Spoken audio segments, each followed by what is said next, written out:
The moment my daughter-in-law stood up at Christmas dinner and announced she was taking control of everything, my own son didn't look at me even once. I remember the exact second it happened because the air in the room changed. Not loudly, not dramatically. It simply went still, like the pause before something breaks. We were sitting in Travis's house in a quiet neighborhood outside Detroit, the kind with trimmed lawns and matching mailboxes. Snow pressed softly against the windows. The smell of roasted turkey and cinnamon candles filled the room. It should have felt warm. It should have felt safe. It didn't. My name is Helene Whitmore. I'm 69 years old. And that night, dressed in a dark blue wool sweater I'd owned for years, I sat at the long dining table watching my family celebrate something I didn't yet understand. Marina, my daughter-in-law, pushed her chair back and stood up. She was glowing in a way that drew attention instantly. 5 months pregnant. Perfect hair, perfect smile, one hand resting on her belly like a symbol of authority. She lifted her glass gently and tapped it with a spoon. The soft clink silenced the room. Travis, my son, looked up at her with admiration, the kind that used to be reserved for me when he was little. The conversation stopped. Even the kids sensed it and froze mid-movement.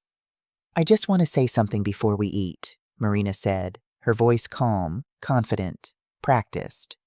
"This Christmas is special.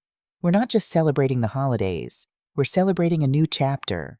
She paused, letting the words settle. "With a baby on the way, Travis and I have had a lot of serious conversations about responsibility, about structure, about stability." My stomach tightened. "That's why we made a decision," she continued. "Starting today, I'll be managing all the finances for this family." A murmur of approval moved through the table. "That makes sense," someone said. "She's so organized," another added.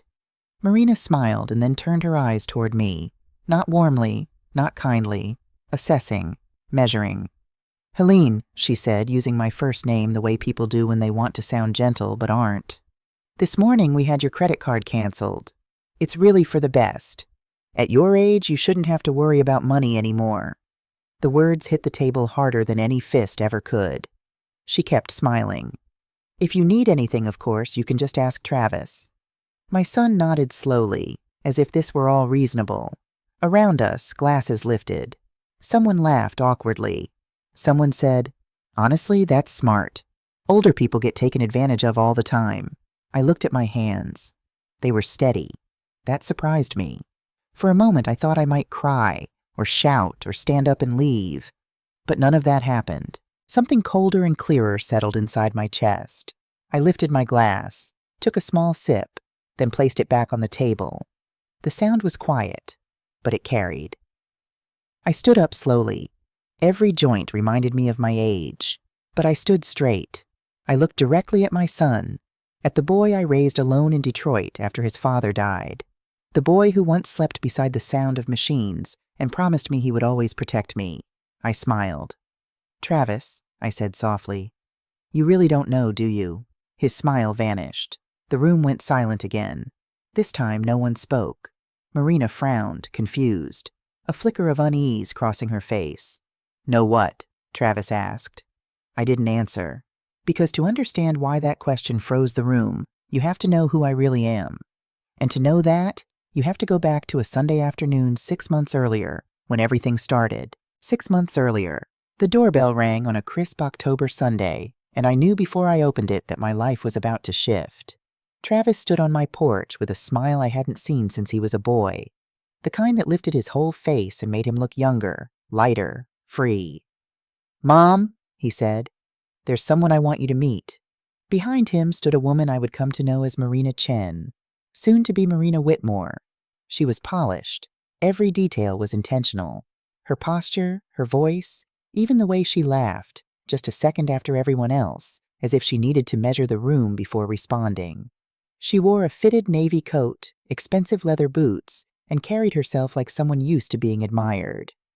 "Mrs. Whitmore," she said warmly, extending her hand, "it's so nice to finally meet you." Her handshake was brief, firm, professional, but her eyes moved quickly. They swept across my living room, the worn armchair I'd reupholstered myself, the shelves lined with old repair manuals and family photos, the coffee table Travis had built in high school. She smiled the entire time, but her gaze never stopped evaluating. That was the first thing that unsettled me. Over dinner, Marina spoke easily about her work. Project coordination, she said. Strategic planning, deadlines, pressure. You know how it is. She used confident language, but when I asked gentle follow-up questions, which company are you with now? What kind of projects? The details blurred. Oh, you know, she said lightly. A little bit of everything. The gig economy keeps you moving. Travis didn't notice. He was watching her the way people watch something they're afraid to lose. I noticed everything. In the weeks that followed, Marina became a regular presence. She invited Travis to restaurants with white tablecloths and wine lists. She encouraged him to buy new clothes, talked about image, about how important it was to look successful before you become successful. At first, I told myself it was none of my business. My son was 32 years old. He had a good job as a civil engineer. He'd chosen her. Who was I to interfere? But patterns reveal themselves if you wait. Marina never offered specifics about her past. Her family stories changed depending on the audience. Sometimes they were well-connected, sometimes they were distant, sometimes they were just complicated. She spoke of money casually. We should invest. We need to think bigger, but avoided conversations about saving. She paid with credit cards that seemed to change frequently. Different banks, different designs. One evening after they left, I sat alone in my living room longer than usual. Something felt wrong. Not because Marina was ambitious. Ambition isn't a sin, but because her ambition felt hollow, directionless, desperate. So I did what I'd learned to do long ago. I verified. I didn't hire a private investigator. I wasn't dramatic about it.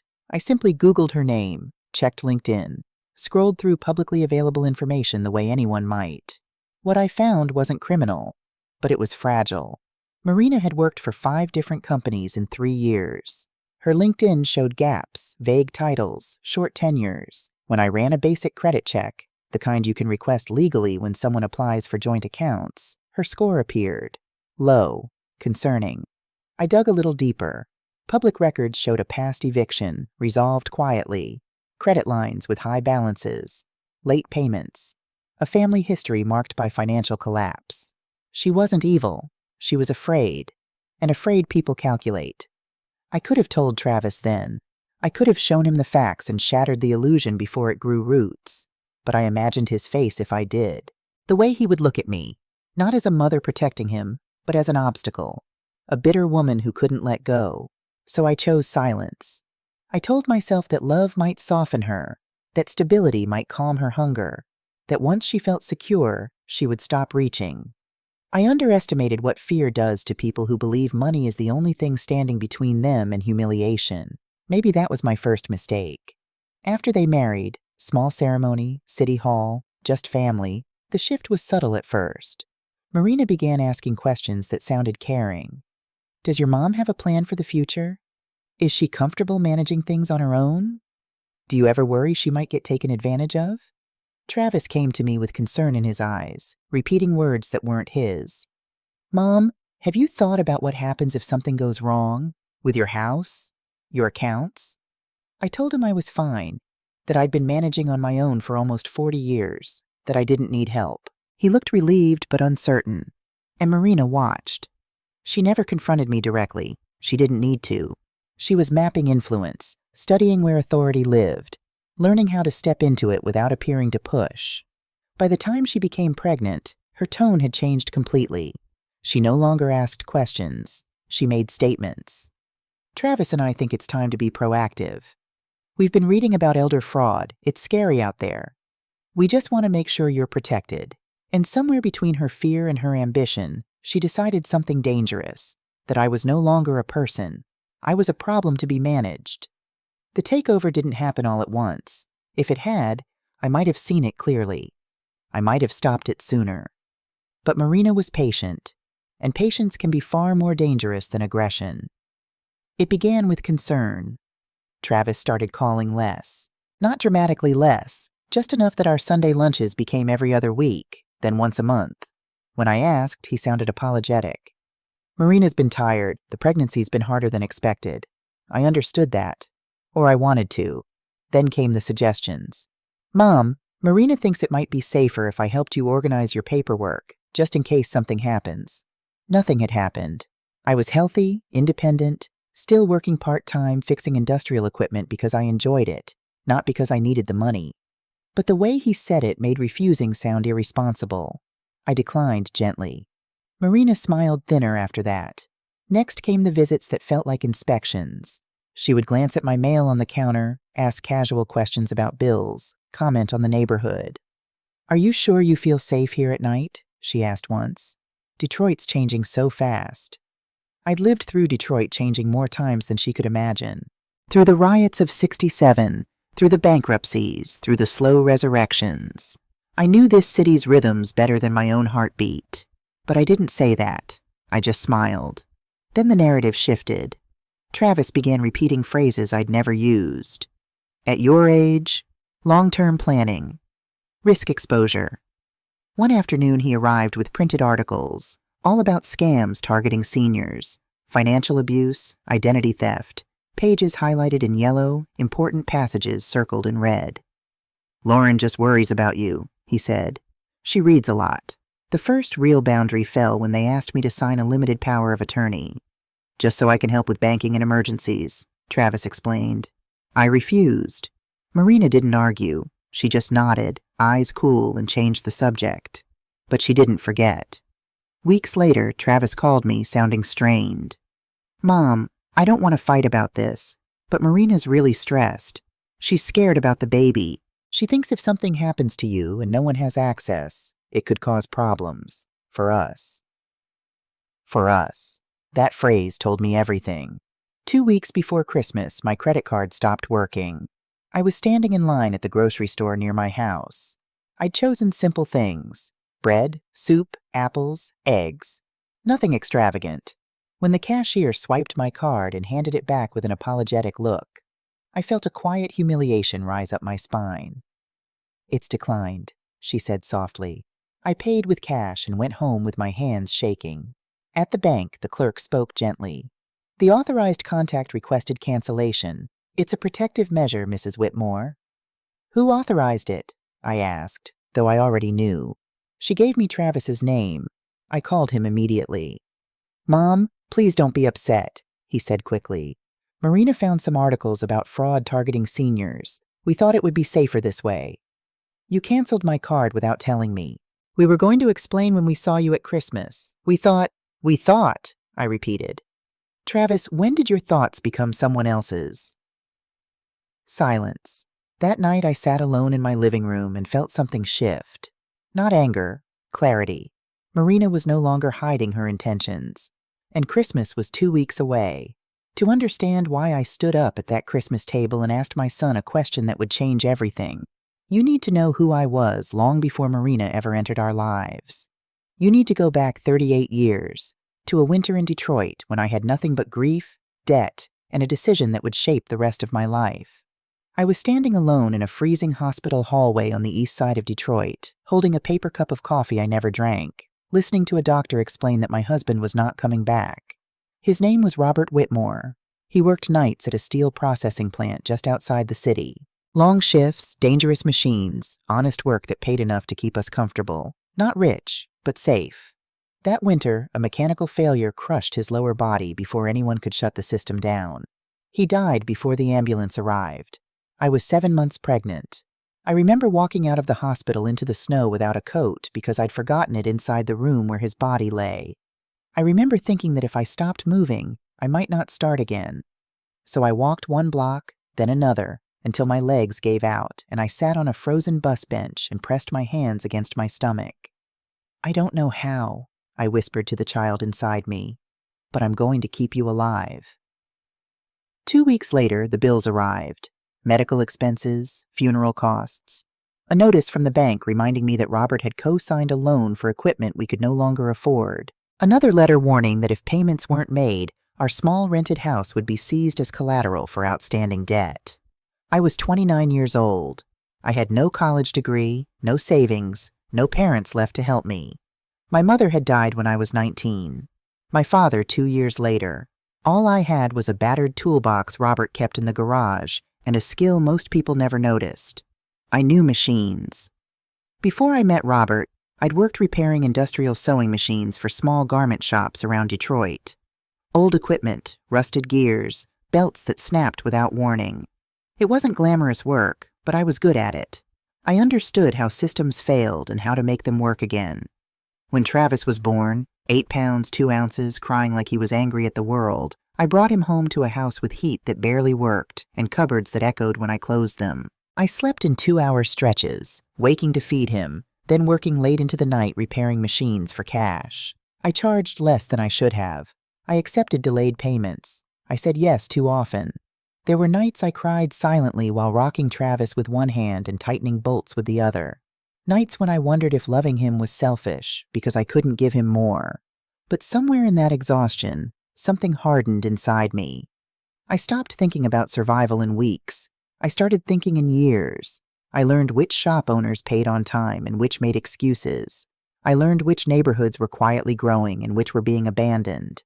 I learned how to read contracts, how to ask questions without sounding desperate, how to wait. People saw a widow with grease under her nails and a baby on her hip. They didn't see someone paying attention. By the time Travis turned 3, I was no longer just fixing machines. I was buying broken ones, repairing them, and leasing them back to small warehouses that couldn't afford new equipment. It wasn't luck. It was patience. And while the city around me struggled, while buildings emptied and factories closed, I was learning something no one ever taught me. The people who survive are not always the loudest. Sometimes they're the ones who build quietly while everyone else is looking the other way. The real turning point came from a man named Richard Sullivan. I met him because one of his loading machines broke down at a small logistics facility near the river, and no one else wanted to touch it. The job took me 12 hours and 3 skinned knuckles.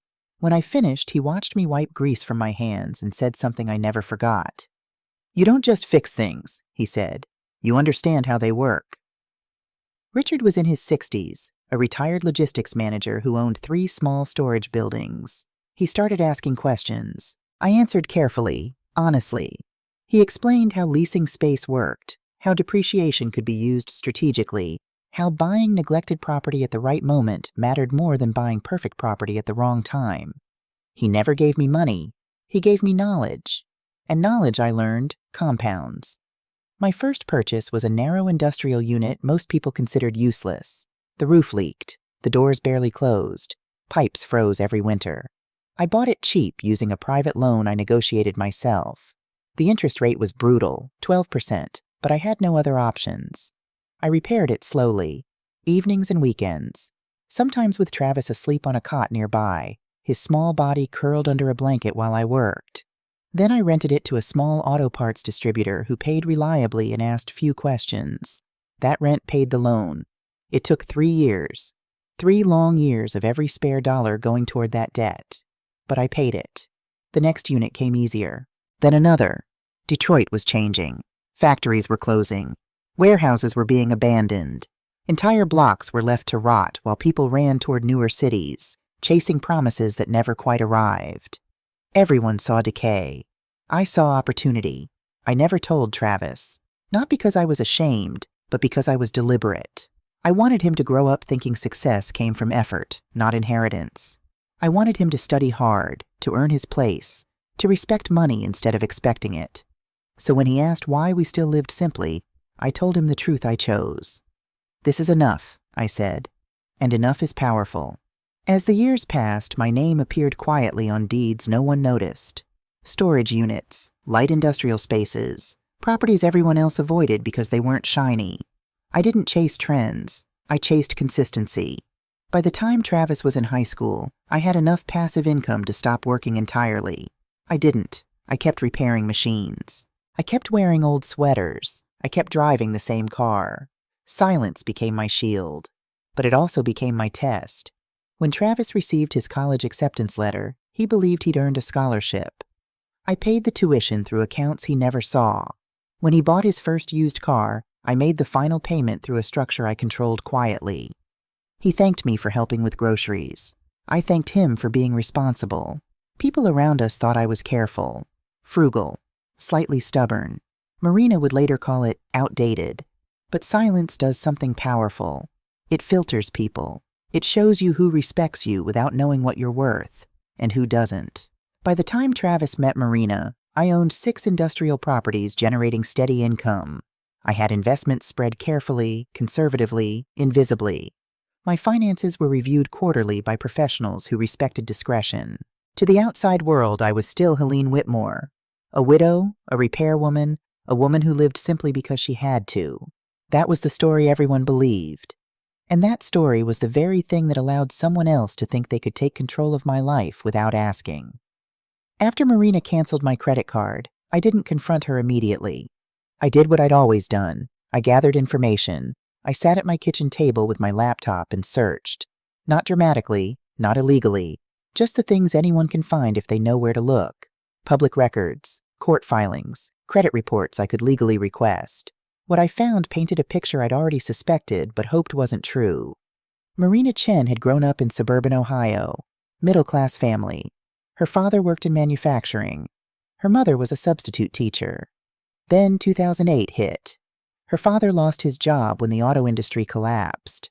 Her mother spent their savings on multi-level marketing schemes, convinced she could save them. Foreclosure, bankruptcy. A family that looked stable, crumbling in less than 2 years. Marina was 16 when it happened. I found an old newspaper article about the foreclosure, one of thousands during that time. It mentioned a family with a teenage daughter who'd had to transfer schools mid-year because they couldn't afford to stay in their district. That daughter was Marina. I imagined her at 16, watching her parents argue about money every night, watching her mother cry over bills, watching her father drink himself into silence. I understood then why money terrified her, why she saw it as the only thing standing between safety and ruin. But understanding someone's pain doesn't mean accepting their cruelty. As an adult, Marina had struggled. Student loans she couldn't pay down, credit card debt that spiraled, jobs that didn't last. 3 years ago, she had been evicted from an apartment in Ann Arbor. Court records showed she was 2 months behind on rent. She owed $43,000 across multiple credit lines. She wasn't a criminal. She wasn't even a liar, exactly. She was desperate. And desperate people make dangerous choices. When she met Travis, stable, kind, employed, responsible, she didn't just see a partner. She saw rescue. And when she became pregnant, she saw permanence. I sat with that information for a long time. Part of me wanted to show Travis immediately, to protect him from what I could see coming. But another part of me, the part that remembered being young and afraid, hesitated. Maybe, I thought, stability would change her. Maybe once she felt secure, she'd stop grasping. That was my second mistake, because Marina didn't just want security, she wanted control, and she'd decided that I was the obstacle. I tried to see it from her perspective. I really did. To Marina, I must have looked like a liability, an aging woman living alone in a modest house, working part-time fixing old machines, driving a 15-year-old sedan, refusing help with organizing. In her mind, I was vulnerable, easily scammed, a risk to Travis's future. She didn't see me taking control as cruelty. She saw it as responsibility. Someone has to protect him, I imagine her thinking. Someone has to be the adult. And if I wouldn't accept help, then help would have to be forced. That's how it works when fear runs the show. You stop seeing people as humans with agency.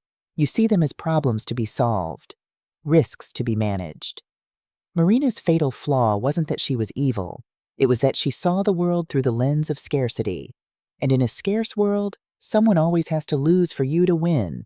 She'd chosen me to lose. What she didn't know, what she couldn't have known, because I'd hidden it so carefully, was that I'd spent 38 years making sure I would never be at anyone's mercy again.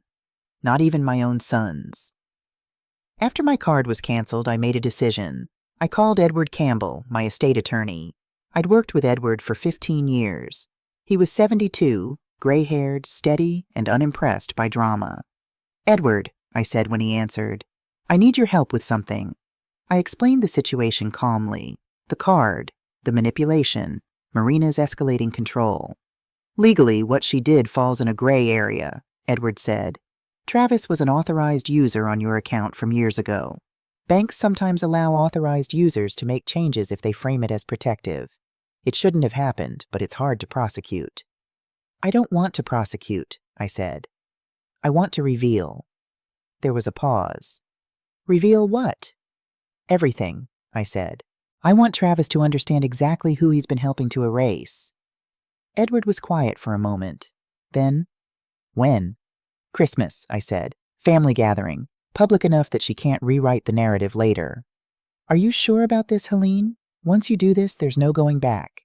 I've been going back for 6 months, I said. Trying to be understanding. Trying to give her the benefit of the doubt. And she took my dignity anyway. Then I'll prepare the documents, Edward said. We hung up. I sat in my quiet living room and thought about what was coming. Not with anger, not with revenge, with clarity. Marina wanted control because she thought power would make her safe. But power doesn't make you safe. Truth does. And at Christmas, she was going to learn the difference. The days leading up to Christmas felt strange, surreal. Travis called once to confirm I was coming to dinner. His voice was careful, like he was talking to someone fragile. We're really looking forward to seeing you, Mom, he said. I'm looking forward to it too, I replied. And I meant it. Marina texted me a list of dietary restrictions. Just want to make sure everyone's comfortable, she wrote, followed by 3 heart emojis. I responded, thank you for thinking of me. I meant that too. In a way, I spent that week quietly. I went to my storage units and checked on tenants. I fixed a conveyor belt at one facility myself, even though I could have hired someone. I liked the feel of tools in my hands, the certainty of mechanics. Machines don't lie. They break or they work. There's no gray area. On Christmas Eve, I laid out my clothes, the dark blue sweater, simple black slacks, comfortable shoes. I wasn't dressing for battle. I was dressing for truth. Edward called that evening to confirm everything was ready. The documents are prepared, he said. I'll arrive when you call. Thank you, Edward. Helene, he said, and his voice was gentle. Are you prepared for how Travis might react? I thought about that. About my son's face when he realized what he'd helped Marina do. About the pain that was coming for him. No, I said honestly. But I'm prepared to tell the truth anyway. That night I barely slept. Not from anxiety, from anticipation. Because for 38 years I'd built something remarkable while everyone thought I was barely surviving. And tomorrow, the silence would finally end. I arrived at Travis's house at 3 in the afternoon. The snow had picked up, coating everything in fresh white. Marina answered the door. She looked beautiful.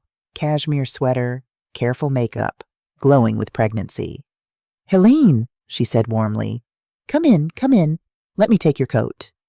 She took my coat and my small dessert contribution, a simple apple pie, and set it on the counter without looking at it. Why don't you sit here? She said, gesturing to a chair at the far end of the long dining table. It's quieter. Better for you. I smiled and sat where I was told. The house filled with people. Travis's cousins, Marina's friends. A couple I didn't recognize. Everyone talking, laughing, the noise filling the spaces where conversation should be. Travis came over once, kissed my cheek. Glad you're here, Mom. Me too, sweetheart. He looked tired, uncertain, like he was performing a role he hadn't quite memorized. Dinner was served. Turkey, sides, wine. Marina had planned every detail, matching plates, folded napkins, candles. Control had become her language. Conversations flowed around me, about Marina's pregnancy, about Travis's promotion at work, about plans for the new year. No one asked me anything. It was as if I'd already been erased.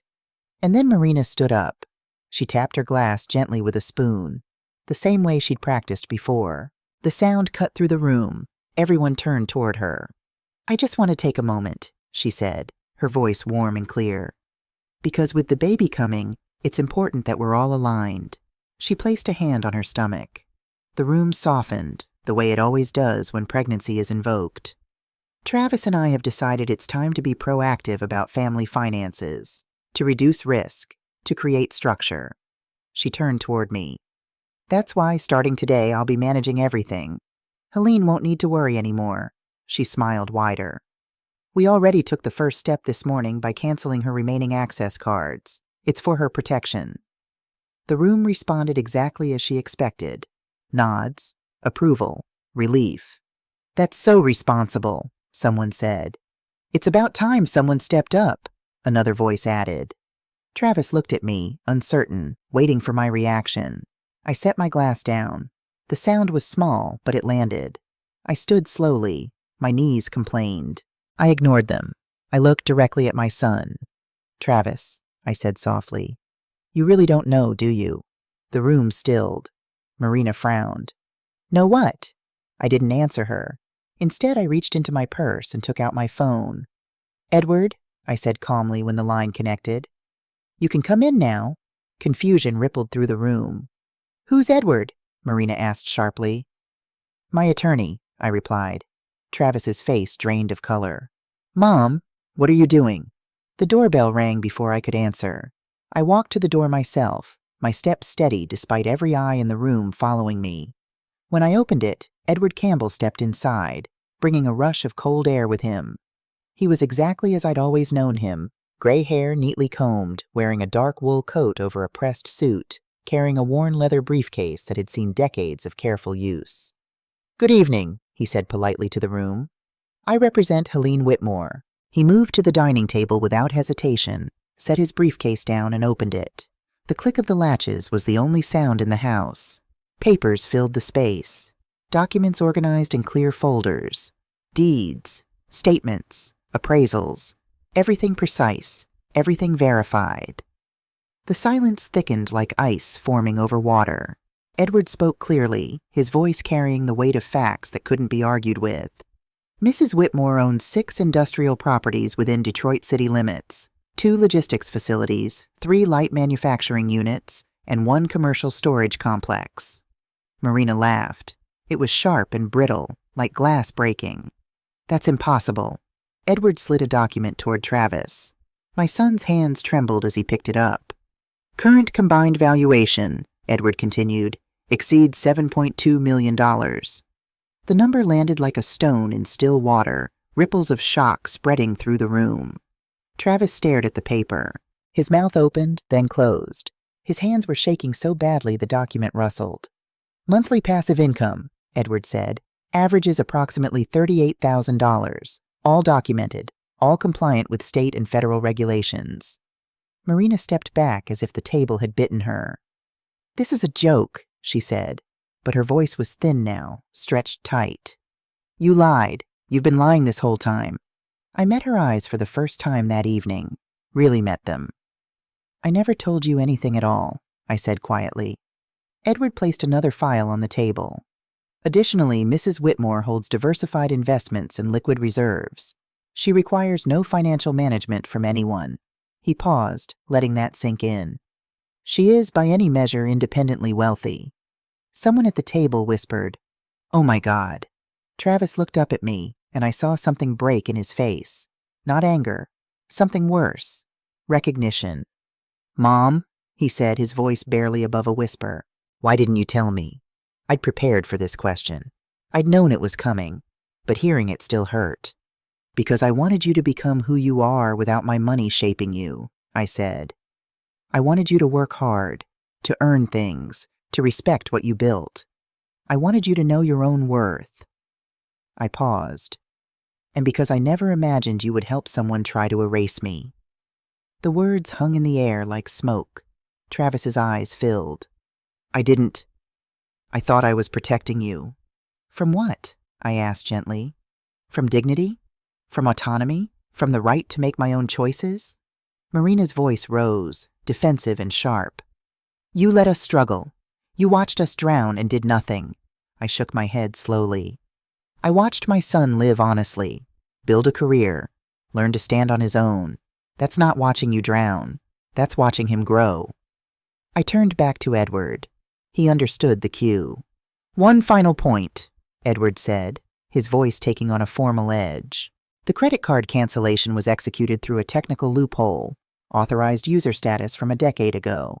However, any further attempts to access Mrs. Whitmore's accounts without explicit written consent would constitute financial exploitation under Michigan law." He looked directly at Marina. "Those actions would be prosecutable." Marina's face went white, then red. "This is manipulation. She set this up. She's been playing games this entire time." "No," I said, and my voice was steady. I've been living my life. You're the one who decided I didn't have the right to." The room was silent. Every person at that table was reassessing everything they'd thought they knew.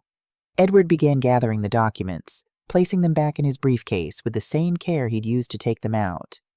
"Mrs. Whitmore," he said formally, "unless you require anything further, I'll leave you with your family." "Thank you, Edward," I said. "I'll call you tomorrow." He nodded once, picked up his briefcase, and left. The door closed behind him with a sound that seemed to seal something shut. For a long moment, no one moved. Then Marina did. She turned to Travis, reaching for his arm as if claiming territory. Her voice shifted from disbelief to urgency in a single breath. "This isn't what it looks like," she said. "She manipulated this entire situation. She hid things from you for decades. How is that not control? How is that not—" Travis pulled his arm back. Slowly, deliberately. That movement hurt her more than any words could have. "You canceled my mother's card," he said. His voice was low, unsteady, but there was something new in it, something harder. "You made decisions about her life without asking her, without asking me." Marina's eyes filled, but the tears felt rehearsed. "I was protecting our family, our baby. I was trying to—" "You were trying to take over," Travis interrupted. "And you used me to do it." I stepped forward then, not to confront Marina, but to stand beside my son. "Protection doesn't require humiliation," I said quietly. "And care never begins by taking away someone's dignity." Marina's face hardened. The softness dropped like a mask falling away. "So what now? You win? You take him back? You take everything?" "I don't want to take anything," I said. "I just want my son to understand what he was helping you do." Travis looked at me then, really looked, not as a boy seeking approval, but as a man facing something he'd been avoiding. "I need space," he said to Marina. "I need to think without being pushed or managed or told what I should feel." Her voice sharpened, desperate. "If you walk away right now, don't expect me to make this easy. I'll fight for the house, for support, for everything. You understand that?" The threat hung in the air. Travis didn't raise his voice. He didn't argue. He just nodded once. "Then we'll handle it the right way," he said. "With lawyers, with mediation, with honesty." Marina laughed, but it was bitter. "Your mother taught you well." I met her gaze one last time. "No," I said. "Life did." Marina grabbed her coat from the rack by the door. Her movements were sharp, angry, barely controlled. "I hope you're happy," she said to me. "You just destroyed your son's family." "No," I replied. "You did that when you decided I wasn't worth respecting." She left without another word. The door slammed hard enough to rattle the frame. The echo filled the suddenly empty house. The family dispersed after that. Quickly, quietly, eyes averted. Apologies mumbled. "We didn't know. We're sorry. We should have asked questions." But no one stayed long enough to hear the answers they didn't want. Within 20 minutes, the house was empty except for Travis and me. He sat down heavily at the dining table, in the chair where Marina had stood triumphant just an hour before. His hands covered his face. "I didn't see it," he said, his voice muffled. "I let her turn me into someone I don't recognize." I sat beside him, in the chair I'd occupied all evening, the one at the far end, the one meant to keep me separate. "You saw what you wanted to believe," I said gently. "That doesn't make you weak. It makes you human." He looked up, eyes red. "What happens now?" "Now," I said, "you decide who you are when comfort is gone." The days that followed Christmas were not dramatic. They were quiet, heavy. Travis stayed with me for a while, sleeping in his old bedroom, the one with the desk he'd built models on, the walls still marked with pencil lines measuring his height year after year. He went to work. He came home exhausted. He thought. Marina called, then texted, then threatened. When fear didn't work, anger took over. Long messages about abandonment, about responsibility, about how he'd regret this. But something had shifted in Travis. He no longer reacted immediately. He listened. He asked questions. He stopped apologizing for setting boundaries. I didn't interfere. This was his fight now, his growth. When he finally told her he wanted a legal separation, His voice didn't shake. He explained it calmly, over the phone, while I sat in the next room pretending not to listen. I can't be in a marriage where I'm a tool, not a partner, he said. Where my mother is treated like an obstacle. Where control is confused with love. I heard Marina's voice through the phone, sharp and rising. The baby doesn't change that, Travis continued. I'll be a father. I'll show up. I'll provide support. But I won't pretend this marriage is something it's not. More shouting. Then we'll let the lawyers handle it, he said finally, and hung up. He came into the living room where I was sitting, supposedly reading a book I hadn't turned a page of in 20 minutes.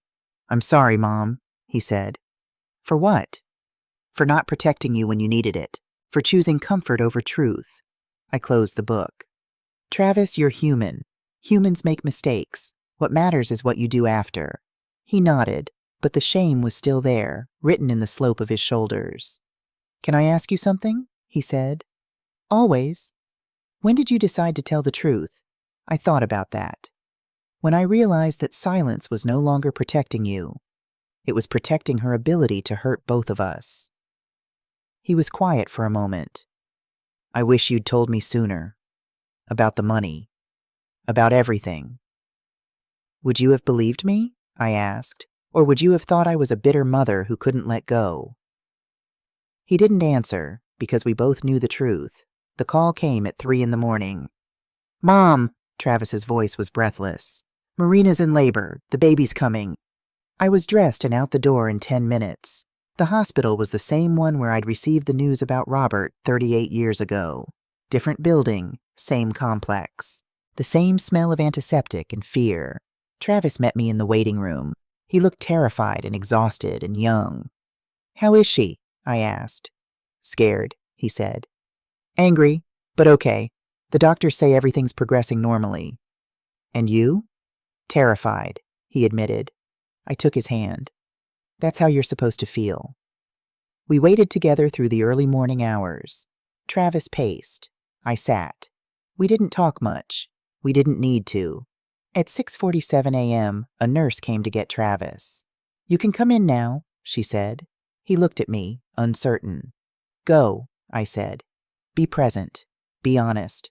Be the father you want to be. He squeezed my hand once, then followed the nurse through the double doors. I waited alone in the quiet morning light. An hour later, Travis came back out. His face was transformed, streaked with tears, but glowing with something I hadn't seen in months. It's a boy, he said. Joshua Robert Whitmore. Robert. He'd named him after his father. Can I see him? I asked.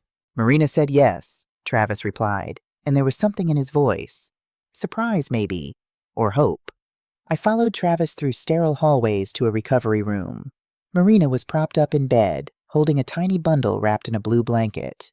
She looked exhausted, her perfect hair limp with sweat, her face bare of makeup. She looked real for the first time since I'd met her. When I entered, she tensed. Her arms tightened around the baby. I'm not here to fight, I said quietly. I'm here to meet my grandson. She stared at me for a long moment. Then slowly she nodded. I approached the bed and looked down at the baby. He was impossibly small, red-faced and wrinkled, his tiny fists curled against his chest. His eyes were closed, but his mouth moved slightly, already searching for something. He's beautiful, I said, and I meant it with every part of me. Do you want to hold him? Marina asked. Her voice was hoarse, uncertain. May I? She nodded. I took Joshua carefully, supporting his head the way I'd learned 38 years ago with Travis. He was warm and light and perfect. In that moment, holding him, everything else fell away. Not the money, not the conflict, not the pride or pain, just this, a new life, a new chance. Marina, I said, still looking at Joshua, can we talk? Just the two of us? She glanced at Travis. He nodded and quietly left the room. When the door closed, I sat down in the chair beside her bed, still holding my grandson. I know why you did what you did, I said. She looked at me warily. What do you mean? I know about Ohio, about 2008, about your family losing everything. Her face went pale. How? Public records, I said gently. I'm not a detective. I'm just someone who wanted to understand. She looked away, jaw tight. So you know I'm damaged goods. Great. No, I said. I know you're afraid. There's a difference. Her eyes snapped back to me, angry tears forming. You don't know anything about me. I know what it feels like to lose everything, I said. I know what it feels like to watch someone you love die and realize you're completely alone with a child depending on you. I know what desperation tastes like. I looked down at Joshua, his peaceful sleeping face. The difference between us, I continued, is that my fear taught me to build. Yours taught you to take. I wasn't trying to take anything, she said, but her voice lacked conviction. Yes, you were, I said, not unkindly. You were trying to take control because you thought control would keep you safe. But it won't, Marina. It never does. She was crying now, real tears, not performed ones. I don't know how to do this, she whispered. Be a mother. Be a person who doesn't panic every time I see a bill. I know, I said. And then I told her something I'd decided months ago, in the quiet of my living room after Travis moved out. I'm going to help you, I said. Not because you deserve it. Not as a reward, but because Joshua deserves a mother who isn't afraid all the time.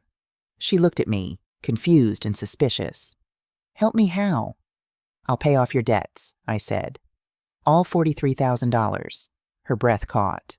But, I continued, there are conditions. You go to therapy, real therapy, not just a few sessions. You attend financial counseling for at least 6 months. You're honest with Travis about your past and your fears, and you never ever try to control me or anyone else in this family again.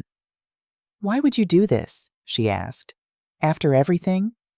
I looked at the baby in my arms, my grandson, Travis's son, Marina's son. Because he needs you to heal, I said simply, and because I have the power to help that happen. I'd be a fool not to use it.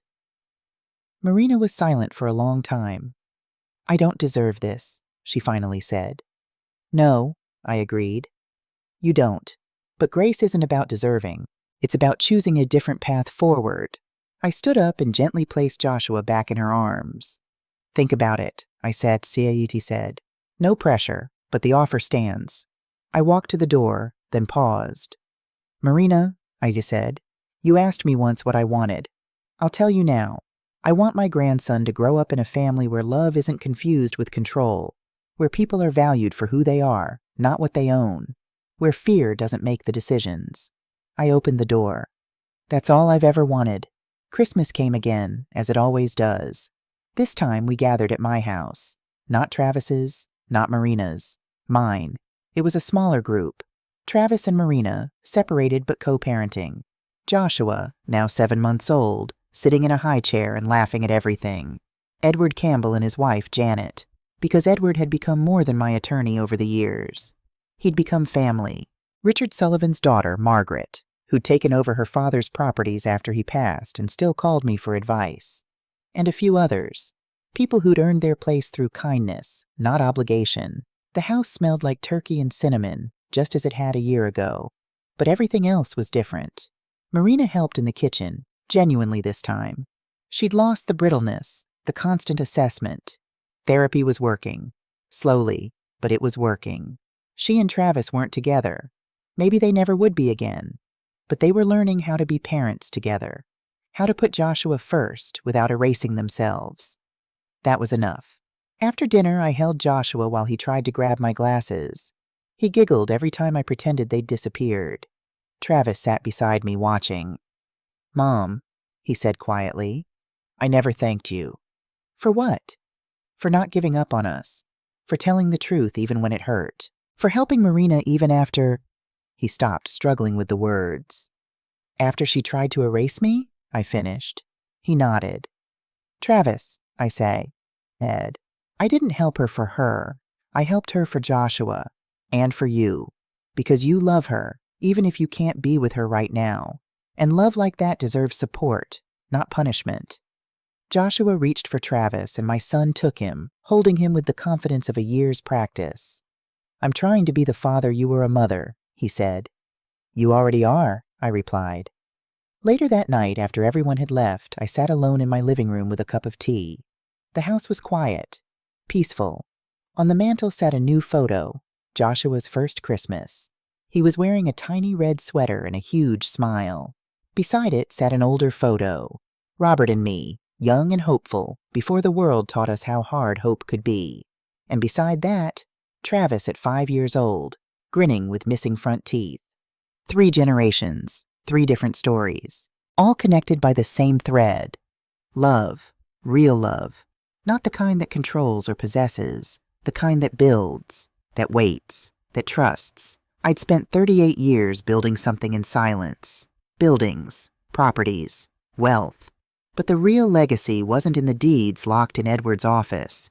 It was in Travis learning to choose truth over comfort. It was in Marina learning that safety doesn't come from control. It was in Joshua, who would grow up knowing that dignity is worth protecting. That was the inheritance that mattered. Not the money I'd saved, but the values I'd lived. My phone buzzed with a text. Marina, thank you for today, and for everything. I'm trying. I smiled and typed back. I know. Keep trying. That's all any of us can do. I set the phone down and looked out the window at the snow falling softly on Detroit. This city had taught me how to survive, how to build from nothing, how to wait for the right moment.